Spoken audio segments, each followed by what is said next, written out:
So I go out on my own, like I'm walking around the city for like a couple of hours by myself, and I just had this feeling that I can totally still remember, which was this like magnetic, like the city was just calling to me, and I just felt this like this place is magical. Like I don't understand what this city is, like what's going on, this madness, and I love it. Like it was so special and so powerful, and I just felt like I have to be there.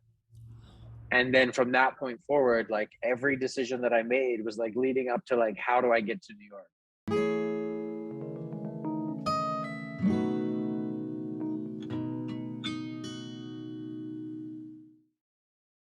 Hey everybody, Jason Naylor is on an episode today because we were going to try to do a Instagram live and things got really crazy. So without taking so much more time of Jason's, Jason, how are you? So happy you're here. Hi. I'm so And happy to be here. yeah, and honored Thank you to for have. having me. Thank you, thank you. So, Jason, your community is massively large. I have my many, many notes about you. I came to say hi to you at the seaport a couple weeks ago. Your Yep. art attracted me a year ago when I was flying through Instagram, saw your vibrant colors, and specifically the hearts, of course, to my heart from coming from the heart, is what Yes. got me. So, Cool. say hi to everybody, tell everybody who you are, which if they don't know, they'll know now. What's up, family? If you don't know me, then I'm happy to be able to sit here and talk about myself a little bit today. And I am a Brooklyn-based artist. I work commonly in large-scale format on the street, doing murals and street art. I also have a range of work from advertising to typographic, animation, and NFT. So I think the bigger part of the story is that my goal as an artist is to spread love and kindness and positivity, and I do it using bright colors and sometimes positive messages and words, but always a very upbeat vibe. And I like to surround myself with positivity and kindness. And I'm also happy to dive a little bit into the balance of positivity versus toxic positivity so that we don't get overloaded here on all of the things, colorful and positive. But in a nutshell, my vibe is all about color and spreading as much love as possible. I love that. And first of all, I'm wearing a very bright pink shirt in honor of Yes. you tonight, Jason. Yes. Thank So you. when I came to see the mural, and I want you to explain a little bit, of course, what you Yeah. were doing down at the South Street Seaport. You were supporting many different platforms. If you just want to comment on that for a second, when I saw you a couple weeks ago. Yeah. So thanks for coming. The event was put on by NAMI, which is the National Alliance for Mental Illness, and I've worked with them for a while on various projects. This particular project was called the Street Fest and Mental Health Street Fest, and it was to support the 40th anniversary of NAMI. Um, Now, the reason this matters is because every year, obviously, apart from the 2 years during the pandemic, NAMI puts on a walk. It's like a cancer walk or like a 5K. It's their version of that, and so people are able to gather donations and go do this walk. This time, they decided to have this street festival happening at the end of the walk, meaning as the people finished their journey, they would like land at this street festival, which happened at South Street Seaport, and it was filled with like vendors and food and like art installations, and of course a mural that I was painting live, a mural installation that I was doing live, and that included the participation of the audience. And so that's what you came to see me doing. Obviously, it was madness. There was tons of people, which is great, and I think it was within a couple of days after that. Like they were almost at their goal, but I can't remember what the number was. It may have been 1 million. I think it was NAMI was trying to raise $1 million with that walk that day, and I think they accomplished their goal. So if I'm wrong, somebody let me know. But I'm pretty sure they met their goal, and that's major. So Go Amazing, NAMI. amazing. Yeah, go now. Right, and it's the You're Not Alone murals. Also, Sam Schutz, if I'm saying her correctly, she was there supporting as well. So Yep. you definitely have a varied community down there doing obviously this great work with mental Yep. health, and that's how Yep. we were connecting. Why mental health? Why are you so connected to things going on with that? Well, I mean, I think that from a general perspective, I think that it's very important work and I love doing it. I love using my skills and my talents to do things that matter in the world. And mental health matters very much. I think more so than, generally speaking, more so than people acknowledge. For me personally, mental health is very close to home because my sister, who I lost to suicide, she struggled with the battle, with mental health for her whole life. And I watched this and I was there with her, of course, and like trying to support when someone's battling with mental health. It feels very helpless to be their brother or their family member or their friend. And so I think after she passed away, I dove in even deeper with the urgency to use my work to help out. And I think what that generally means for me is to raise awareness and get people talking. And it's amazing how putting up a mural, like large scale public art, does get people talking. And so I love doing that with my work. Amazing. Yeah. Condolences to, your family and Thank of you. course to you with that situation. Yeah. Yeah. Suicide, mental health, the year of the pandemic, before the pandemic, it's something that I believe is never has been addressed well in general. Just people's Yeah. mental health, mind and body, the rate of suicide, all the different situations. And the pandemic really brought that to fruition in so many situations where people were experiencing the loneliness, including myself, clearly, when I was starting the podcast, going through my own stuff, wanting to hop on board and just dive deeper into so many situations where people were suffering and having isolation. So the fact that you, as an artist, have brought this color, this beautiful, beautiful color, and I want to talk positivity, segueing here into a positive moment. Yeah.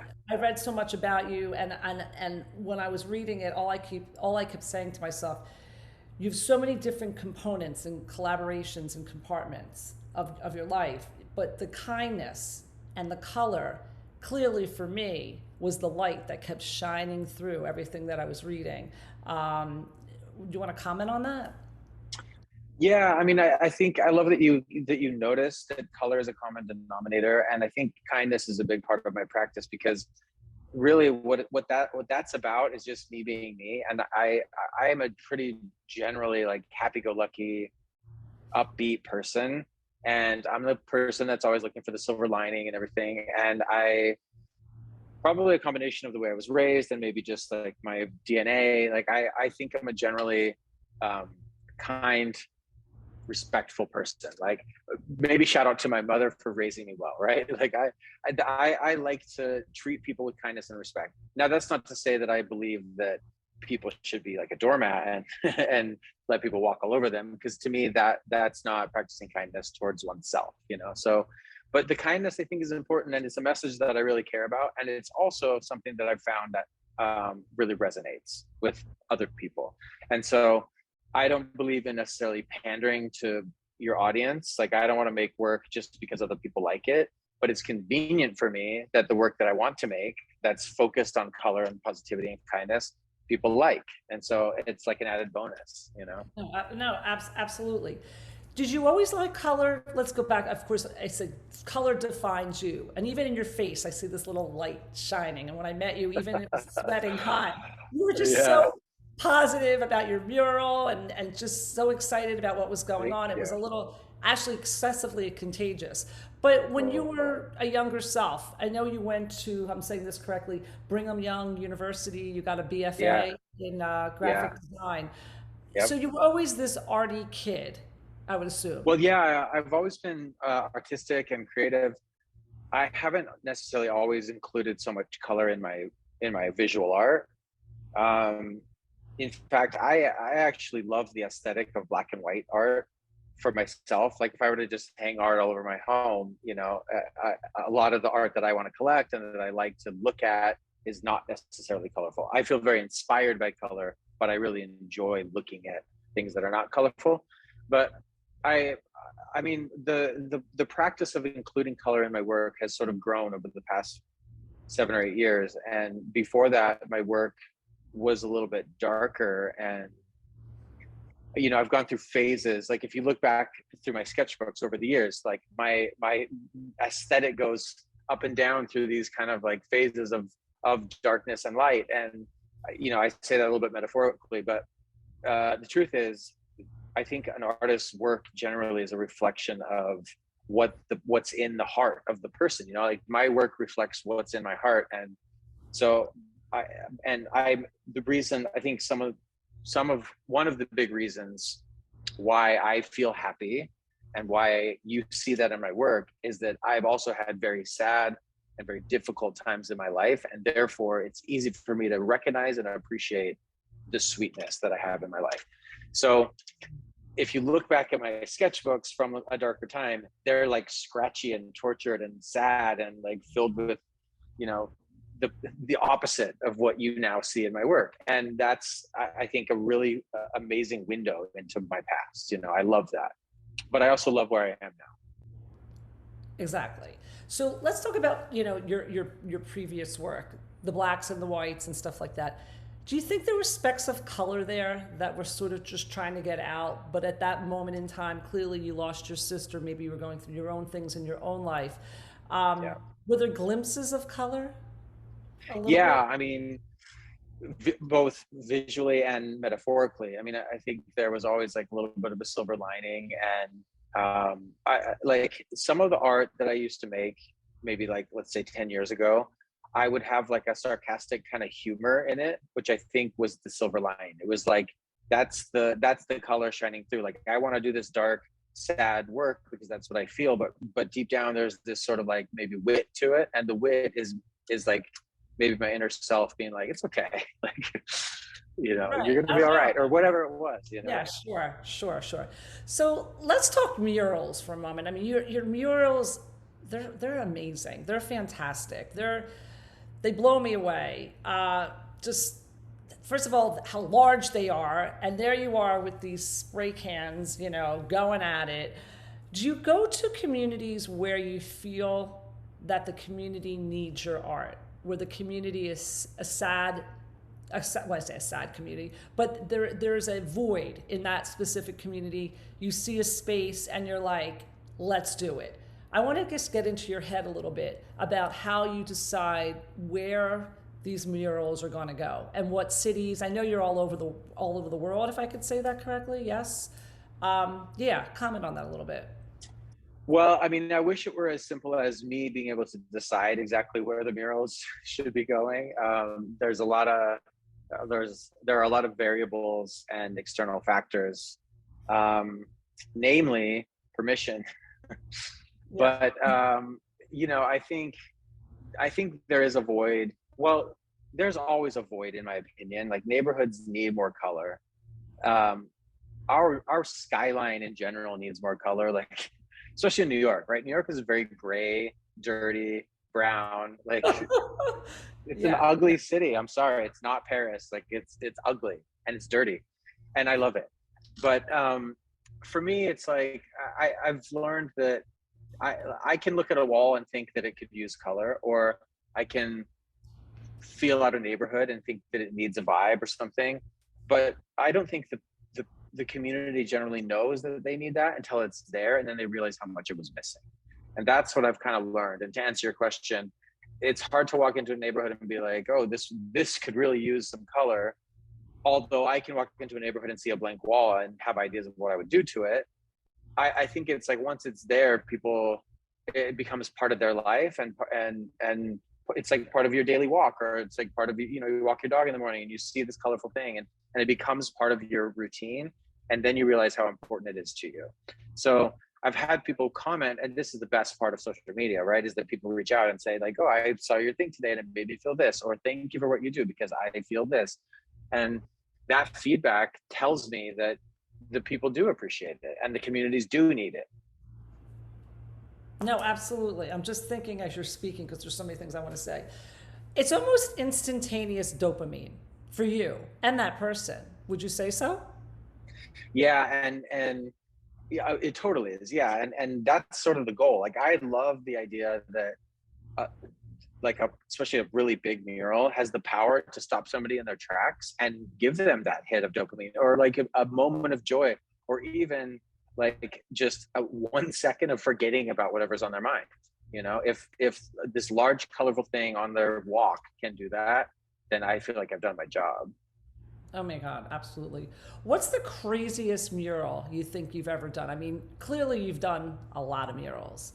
What's Yeah. yeah, what's insane? Like that they Well, have the you like crazy. hanging from some God only knows, maybe in Paris, Yeah. I don't know about New I York. I haven't actually. I've never been on one of those hanging scaffoldings.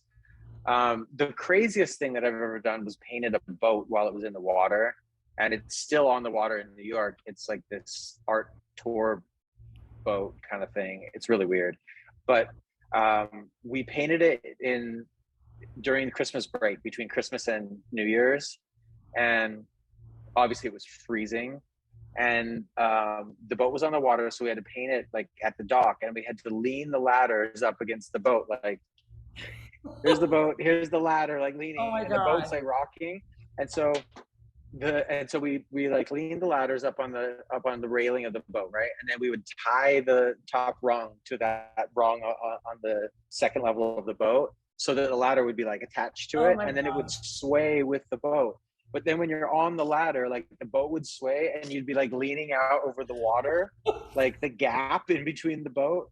And it was so crazy because, first of all, if you fell off the ladder, which is moving, like it's already crazy that you're like on this ladder, then you're reaching out to the side trying to paint. There's water splashing, you're freezing your ass off.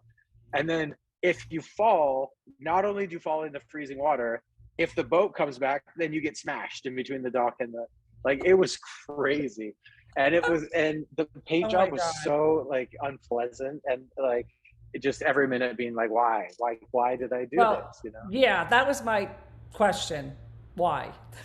Why'd you do it? I mean, I'm a yes person. I or just it seemed like a good project at the time, maybe. I don't know, or who There was knows? some money, there was a Yeah, who budget, and knows? Who knows? they're like, I, yeah, we've got X dollars, come do right. this. And I'm like, all right, Oh, why sure. not? How do you cultivate your community to support you when you're doing your painting? I met a really nice guy that day at the seaport. Was his name Jamie? I believe. If I'm Jesse, my assistant. Jesse. Okay, there. Screwed up that name. I knew it was with the J. Yeah, No he problem. he you got great people. I mean, Yeah. definitely, yeah, to do these projects. That's yeah, I just want to talk about that for a minute. Yeah. Yeah, so I mean, you met. I think you met a couple people from my team. So my team consists of my assistant, who's Jesse. You met him. He's a great artist, and his function is to help me paint, of course, but he also helps to manage things behind the scenes. And then I think you met Natalie, who is the assistant of my agent, and my agent. The role of the agent is to manage all the business side, so I don't do a lot of negotiating or contracts or estimates. My agent does all that for me, and so that frees up time for me to actually paint, Okay. and do the creative portion of the work. So but yeah, my team is great. I feel very blessed and fortunate to have these people that enable me to do what I do. No, no. um Yeah, yeah, you need a team. I mean, obviously yeah. you're the commander, but you need the team around you. Is it hard to get good people for you to support? Yeah, I mean, I don't know. It's been easy for me to find people. Um, Generally, I have people who want to help. It's common for people to reach out and say like, "I love what you're doing. I'd love to help you paint." And I actually don't. I don't use a lot of help because I don't want to have too big of a production. Um, but I've been fortunate to find good people easily, and the relationship I have with my agent is spectacular. And artists don't always have great relationships with their managers or agents, and so the fact that I do, I think, is special. but we've always just really clicked, and we work really well together, and it's, you know, it's been a blessing. It's huge. No, no, absolutely. And the communities that you touch, of course, you're all about communities. I want to talk about, you have, you know, NFTs, you wrote a book, you have OPN, you have all these collaborations with all these large companies and so forth. Where do you see yourself with your day to day with projects? Are you going big into collaborations? Are you, you know, kind of sticking to the murals? I know you. I don't know. I do not know how you wrote a book, how you had time to do that. If you want to speak on all that, Pure madness. I mean, I love the variety. I think that's what really like keeps me sane and like keeps me going, is that there's something different every day. And if I paint for like 4 or 5 days straight, I'll be like, I'm just dying to like sit on my couch and like have my laptop, and then after a couple of days of like being on the laptop, then I'm like, oh, I can't wait to get out and paint again. And it's I think the variety is important to my rhythm, you know. And the book, like writing the book, it kind of fell in my lap. The book came because a book agent saw one of my murals and reached out and was like, have you ever thought about doing a book? And I was like, I mean, no, but yes, like, let's go. And exactly. so I wrote it, and it was a process. It took 3 years, you know, but then now we have it. Here I have one. Amazing, amazing. I want your book. I want your Here's book. my book. Oh, I'll get you one. Yeah, Live I love life it. colorfully. And of course, it's all about color, and it's a very like easy read. It's very lighthearted. It's like Instagram posts, you know, but it's stuff Amazing. that's not Oh, on my wow. Instagram. Wow. I love what you say in so many of the things you put out there. Creatively positive and positively creative. How'd you conceive of that? Because that's you, pretty I much. just yeah, totally. I just stumbled upon it one day. I don't know how it happened. It like was there in my head, and I wrote it down, and I just put it like in my email signature, and it's just been there. And there's not tons behind it. Like, it wasn't this laborious branding project where I was like, what's my tagline? Like, it just kind of happened, and I like it. I think it describes me, and I think it's a nice kind of memorable thing that people often notice and comment on, and that's that. Love it. Love it. Let's segue for a moment. Let's talk about your beginning career when you were doing stuff with Mac. I thought that was cool. Yeah. You know, Mac, of course, cosmetics. You were the creative person there. What was your title? I was a graphic designer and then art director.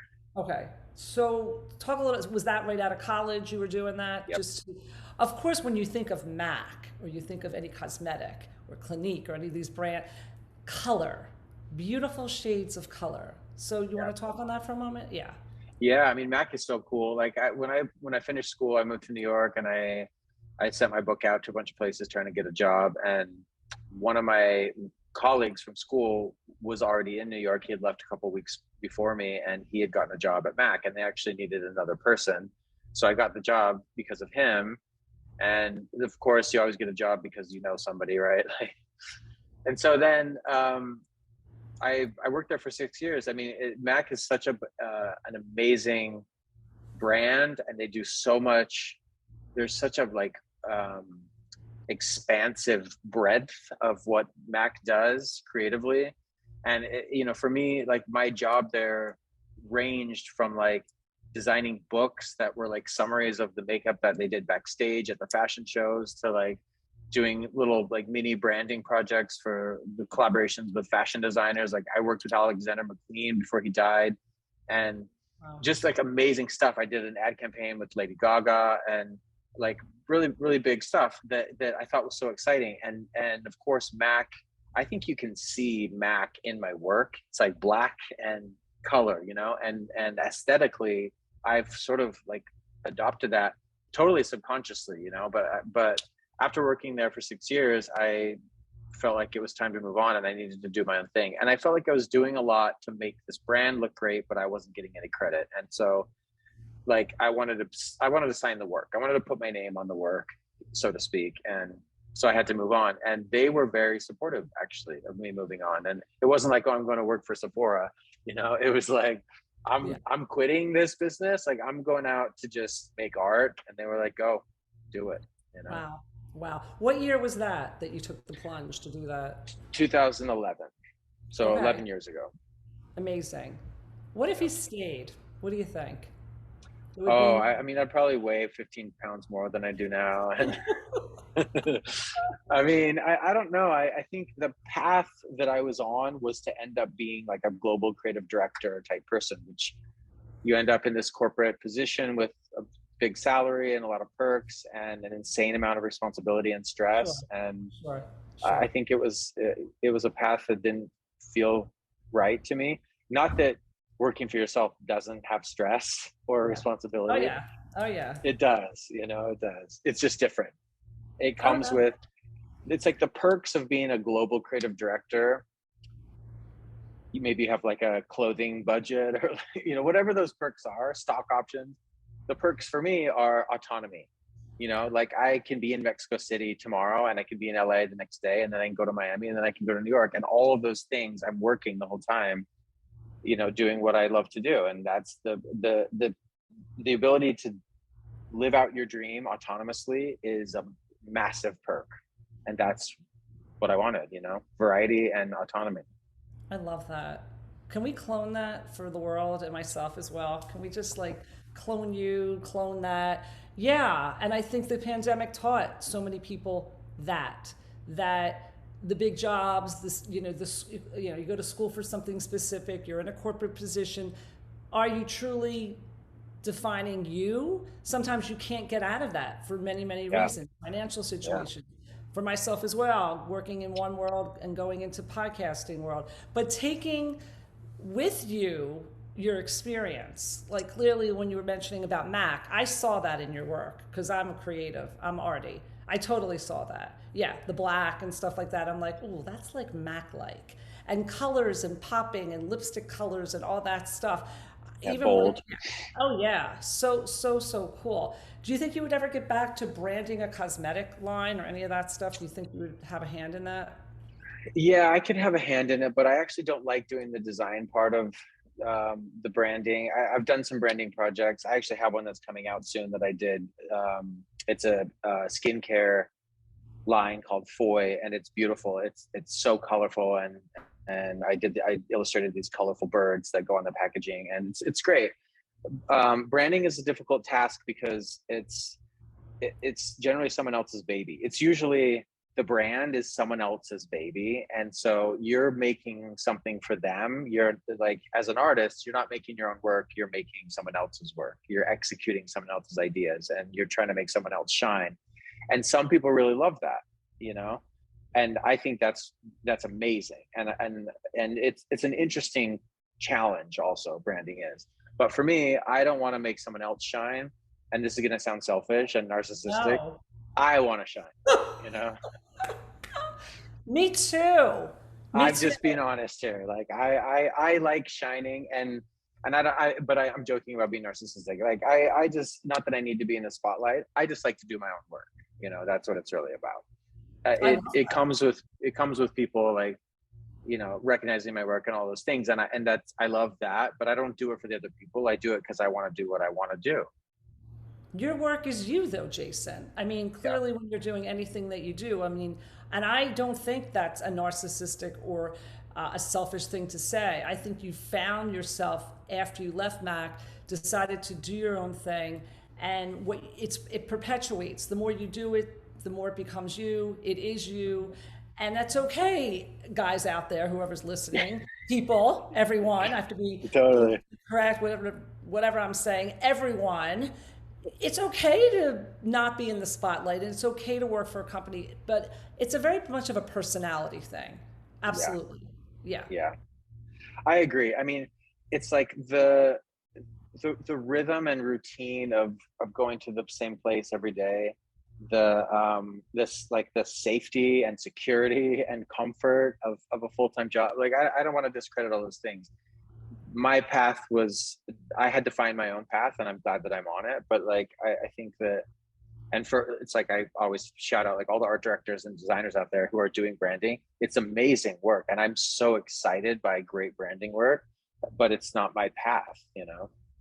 No, I completely understand that. I mean, it's not like we're throwing people under the bus. It's what you want to do. I mean, what advice would you tell young artists about their journey as you know as you went through yours? What advice would you throw at them? Well, I mean, I guess one of the big things is consistency. Like keep doing what it is that you're doing and then what you enjoy doing. And if that's drawing, it's like for me, like I like to draw, right? So I'm always on the iPad drawing. But there's this for young artists and even for myself, I remember feeling this way. And I, of course, like I'm still always evolving, but there's this sort of pressure you put on yourself to like find your style or like find your thing. And the truth is the thing is already in there because it's you, it's a part of you, but it won't really reveal itself until you do the work. And what that means is you've got to put in the effort daily, doing the drawings, doing the talking, like doing whatever it is that you do. And over the course of time, you'll start to see patterns in what you're doing. You'll see repetition and you'll start to realize like this is the way that I draw a circle, or this is the way that I, say whatever. And this is the way that I do this certain curve with my spray can. And after you've done that 100 times, 1,000 times, you realize that's not a way that I do the thing. That's me. That's a part of me that I'm putting into this practice. And so repetition and consistency is how you get there. You can't like decide like, oh, I'm going to do colorful work and that'll be who I am. You got to just do work. Doesn't matter what it is. Just start doing stuff and it'll unveil itself. Yeah, it's great advice. Great advice. And it's hard work. It's hard. People have to understand that they look at you or they look at your murals and they look at your clothing and all the different things that you're connected to and go, oh, wow, like, oh, that's so cool. But they didn't see the backstories. They didn't see the amount of hard work that you're putting into it. Would you agree with that? Yeah. Totally. Yeah. And it's like the social media is complicated too because you see all the exciting stuff, right? Like I look at other artists that I admire and I'm like, oh my God, one of my dreams is to paint a car, right? I've never painted a car. Someday I for sure will. I look at on Instagram the other day and I see this other artist that I love, Philippe Pantone, and he had all these Lamborghinis, like a bunch of them that he painted. And I'm like, but meanwhile, the dude has been doing it for 10 years longer than I have. So in 10 years, I will for sure have painted a Lamborghini. I'll get there. But you can't just like look at it and compare and think like, well, I guess I'm out. Like everyone has their own journey, their own timeline and all that. I love So that. yeah, I mean, Yeah, I love that. I think that's great mental health advice too. Everybody to their own. Everyone proceeds at their own speed, as my parents used to say to me. Everyone evolves. It's just at your right time. And social media, absolutely, the positive and negative. To always compare yourself to, yeah. look at this person. But my God, Jason, look what you've done. I mean, and regarding that, I mean, I have to just mention you have global recognition, the Golden Novum Designer. You've got this CLIO Bronze medal. HGTV, I'm screwing these words up, and Discovery Channel in 2018. You got a lot of stuff, Bumble. You collab with, I couldn't even remember like all these different companies because I was like, oh my God, you got Pepsi, Heineken, Rag and Bone. Was there something that's Lululemon? I like wearing their stuff sometimes. How does that work? Do they find you? I mean, clearly because you're the artist. How does all that collab stuff work? Well, I mean, yeah, people, brands will find artists on social media, or they'll see murals or something. And I think the way it works behind the scenes is oftentimes a brand, let's say like Coach, right? Like I work with Coach regularly. Coach will be like, all right, let's find an artist for this next project. We're doing this summer vibes handbag collection, right? Or whatever. I'm making it up. They're like, let's find someone to collaborate with to like do some art for the campaign, right?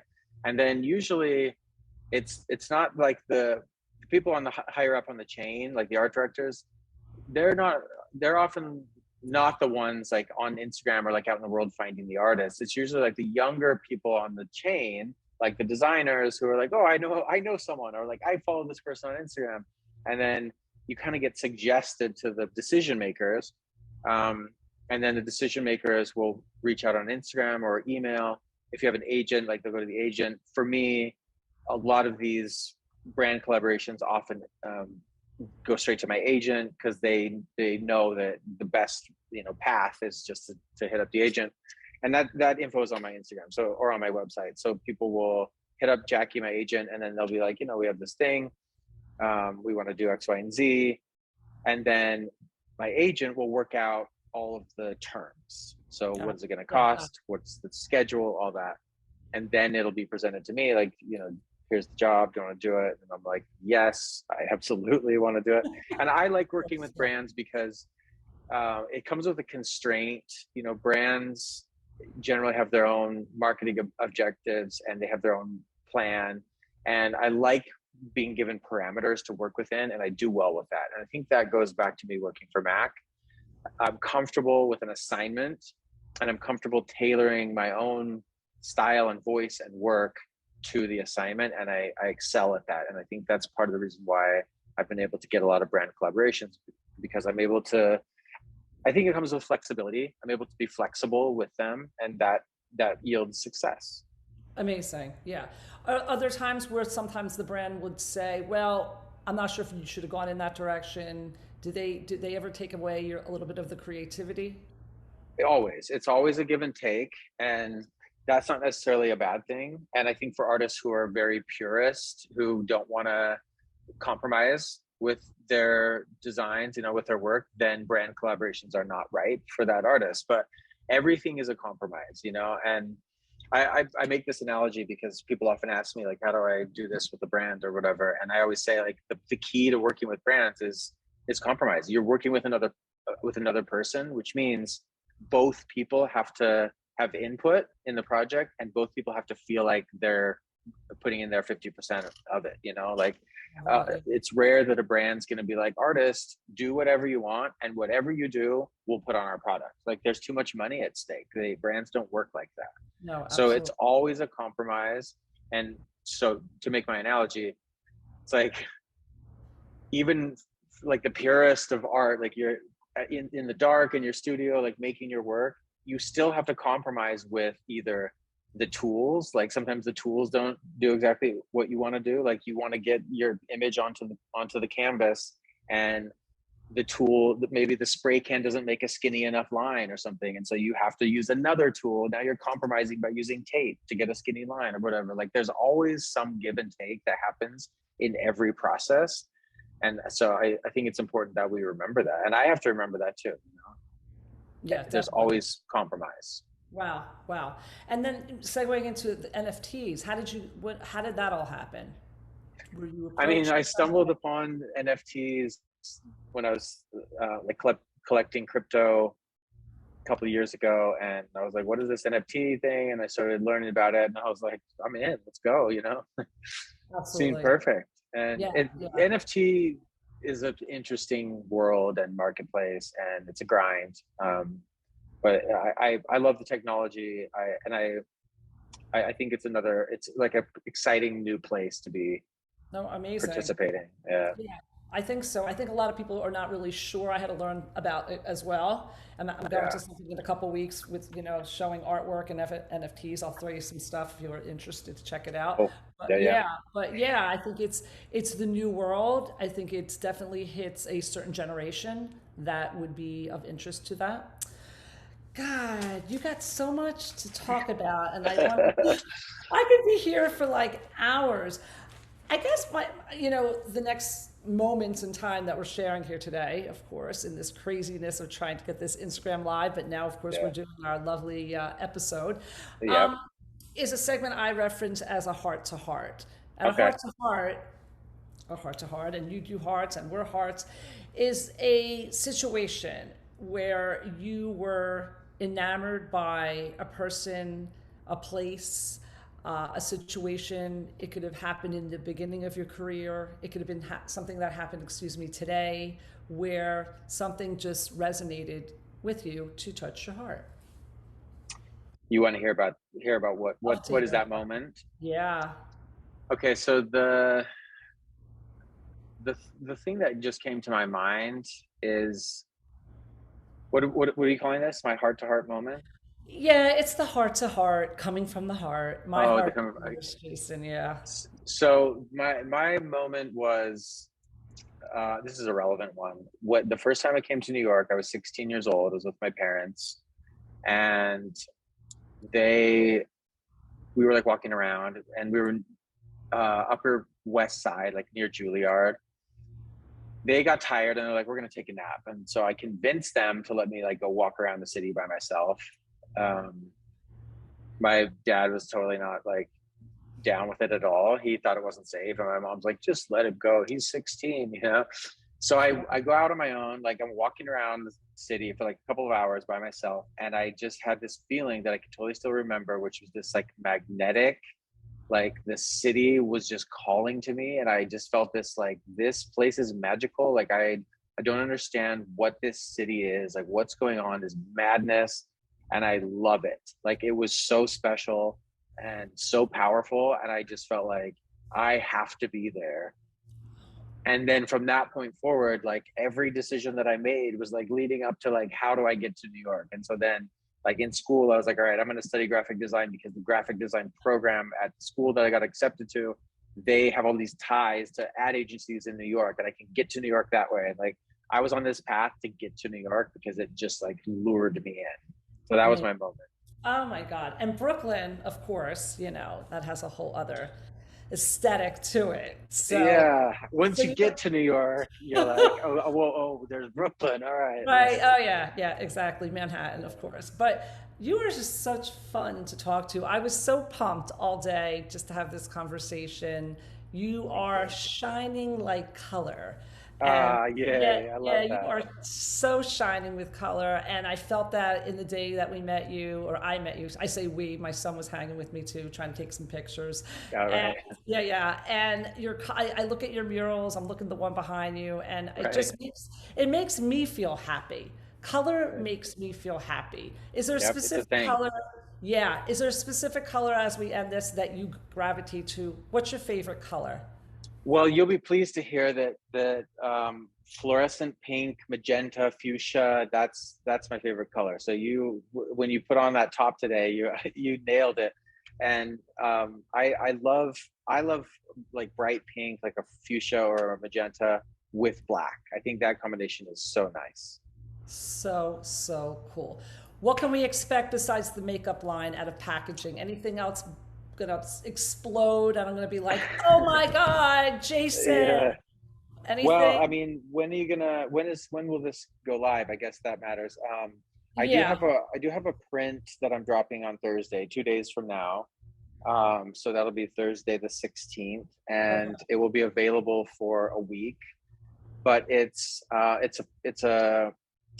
to commemorate Pride. It's not necessarily a Pride print, but it's called Allyship, and to obviously like you know what Allyship is, and for me, I mentioned my sister, but my sister was gay, and so I've sort of incorporated into my practice allyship as a concept, and so I made this very colorful design, and it's a 12 by 16 print. It's beautiful, and I partnered with a printer in New York that I love.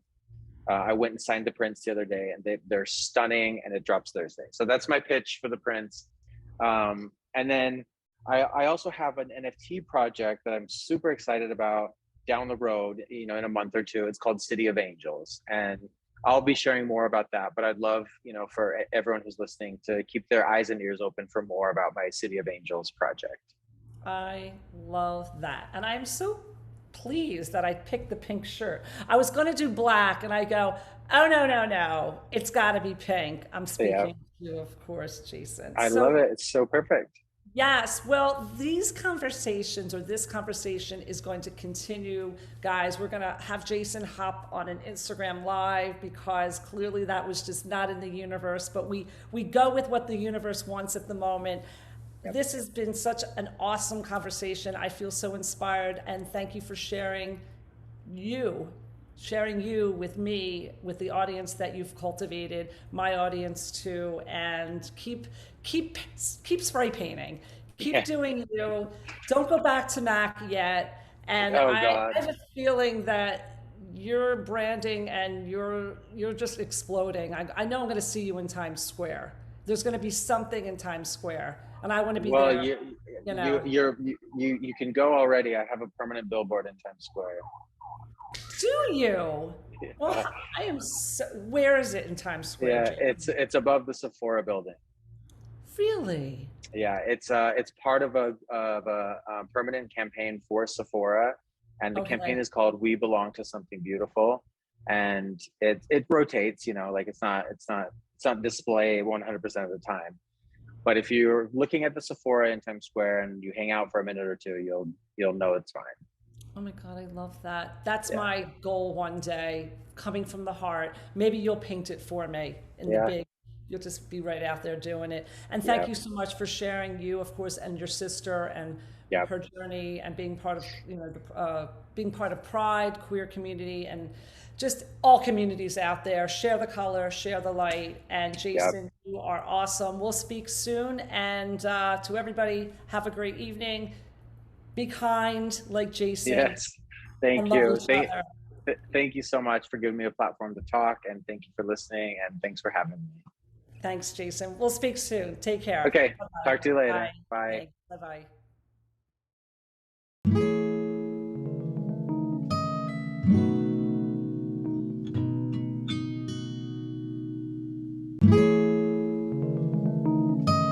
Bye-bye.